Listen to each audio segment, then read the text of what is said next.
electrical troubleshooting na naman yung ibabahagi natin sa inyo ngayon. Ito yung unit na pagpraktisa natin, Chevrolet Colorado. Ang problema dito, low power. So ayan, observe natin dito. Kita natin na nakailaw yung check engine. Tapos observe natin yung RPM. So ayan, tinodo baon ko yung accelerator pedal dito. Pero kita natin na hindi siya umabot ng 3000 RPM.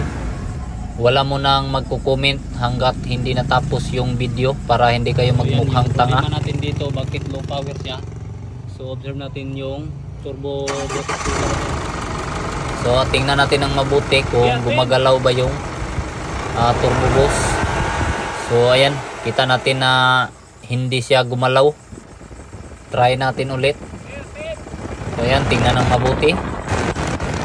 So wala talaga, hindi talaga gumana yung turbo boost, kaya posible na nag-underboost yung turbo natin kaya nag-cause ng low power.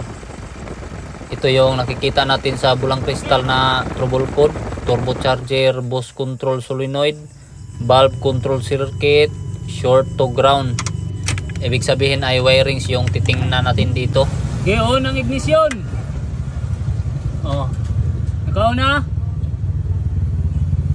So ayan guys, kita natin na naka-on na yung ignition pero kulay green siya. So grounded siya. Itong wire na to ay grounded siya. So ito yung titingnan natin. Dapat itong wire na to ay positive yung kuryente dito. Yung ito kulay black, so grounded. Yung dito, so ayan, mahina lang. So mahina yung lights niya. Tingnan natin bakit hindi nakarating yung positive current sa turbo boost. Dito tayo sa mga fuse. Yun ang ignition on. Observe natin dito, positive yung kabila, tapos dito tayo sa kabila. So ayan, ground. Ibig sabihin ay putol yung fuse natin. Kita natin dito na pumutok yung fuse. So ibig sabihin ay may grounded yung linya natin. So ang gagawin natin dito ay tanggalin muna natin tong wirings ng turbo boost natin, actuator, para malaman natin kung may grounded ba yung actuator. So ayan, tapos gagawin natin dito ay lagyan natin ng bagong fuse. So kumuha tayo dito sa spare na mga fuse. So kahit anong fuse lang yung ilagay natin, importante ay meron siyang fuse. Kita natin na hindi pa siya putol. Tapos kabit natin. Observe natin dito. Siga. Isang handos paslak lang talaga at pumutok agad yung fuse. So ibig sabihin yung grounded natin ay wala siya dun sa turbo boost actuator natin. So wala dun. So yung grounded dito ay posible na nandito sa linya. So hindi pa natin nakita. Dahil meron na tayong karapatan na galawin yung wirings dahil mayroon siyang grounded, kaya ayan, inibot-ibot ko na agad yung tinae ng manok dito. Marami na namang magrereklamo sa atin dito bakit hindi daw natin ginamitan ng tester para hindi na daw baklasin. May nagsasabi naman na dalhin lang daw sa kasagbutan dahil mayroon daw silang diagram nito at madali lang daw to sa kanila. Bahala na nga kayo kung ano yung sasabihin ninyo. Basta dito tayo sa topic natin.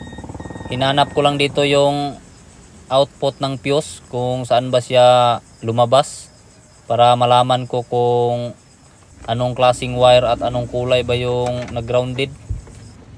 Nung makita ko nga ay ayan, binunlot ko na dala ibot agad. So ayan, itong wire na to, bali dalawa na siya dito. Hindi ko talaga makita-kita yung grounded dito. Para talagang head and shoulder tong trouble na to, ubos yung kaspa ko. Explain muna ako. So yun guys, ang ginawa natin dito ay pinutol ko lang muna tong wire na to. Ito yung supply ng turbo boost actuator natin doon. Yung lagi natin pumuputok na fuse, yung dito. So ito. So ayan, ito yung mga fuse natin na naubos. So yan yung mga fuse natin na pumutok.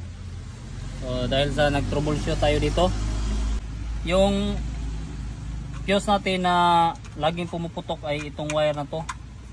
So yan, ito yung out nya, punta dito.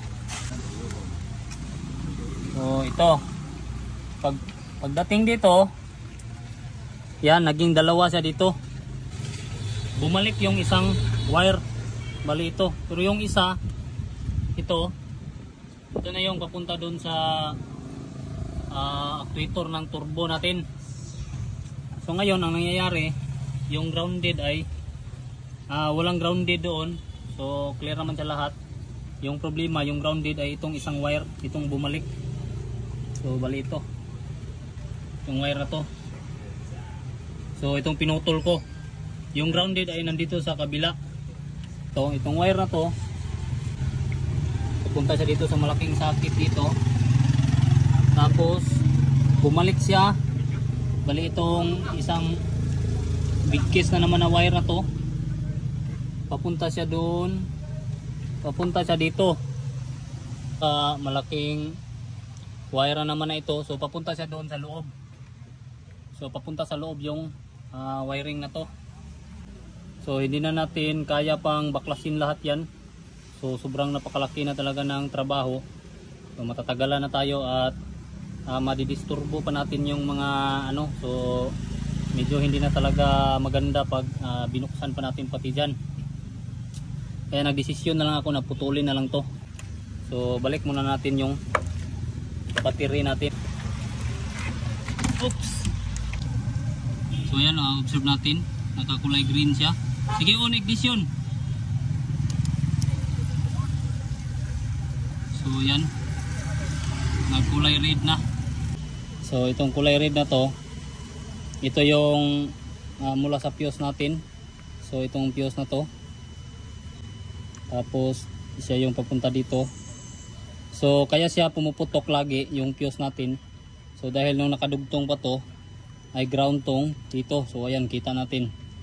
So ayan, ground yung kadugtong niya. Tapos dito sa kabila ay positive siya. Dahil hindi talaga to magkasundo tong dalawa. Kapag ka nakadugtong to ay pumuputok talaga yung fuse natin.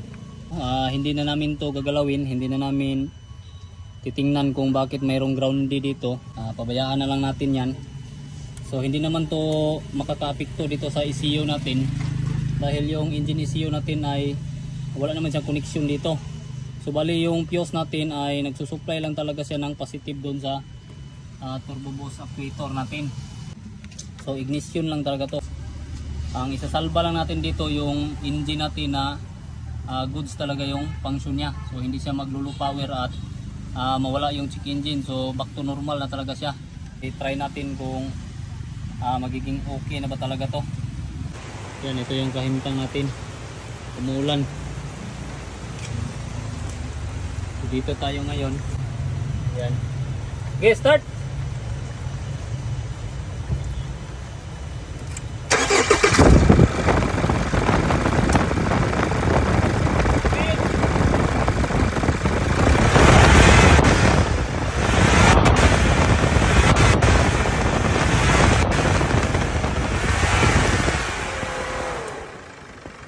Natin na gumalaw na yung turbo boost natin. Grabe, sobrang napakahirap ng trouble. So ito yung kadugtong niya. So baliwala na to, hindi na natin to gagalawin pa. So ganyan na lang yan. So kitang kita nyo talaga, wala talaga akong tinatago dito. Balaka na kayo dyan kung magbagulbol kayo sa ginawa ko. Sige, thank you boss. So ganyan na lang rin. Pati itong sa kabila, tinipan ko na rin. Balaka na yung mga buiswito, magkita-kita na lang tayo sa comment. Pagkatapos ng lahat ay nilagyan na rin namin ng ganito. Ano ba yung tawag ninyo dito? So ayan guys, tapos na natin maibalik lahat. Yan. Sige, sige, taklub. Siyempre tinakluban ko na. Pagkatapos ay ayan, maganda na yung andar. Road test na agad tayo. Pinuvertikan ko na agad yung Nissan Navara para magkaalaman na agad kung malakas na ba talaga ang power ng ginawa natin. Medyo hinay-hinay lang naman yung takbo ko dito, 100 lang naman. Medyo maulan kasi baka maligid tayo at matikalbong. pagtawanan pa tayo ng mga basher natin. So ganun lang talaga, at maraming salamat talaga sa mga solid supporters natin dito at sa mga lahat ng viewers, sa mga followers. Thank you at maraming salamat.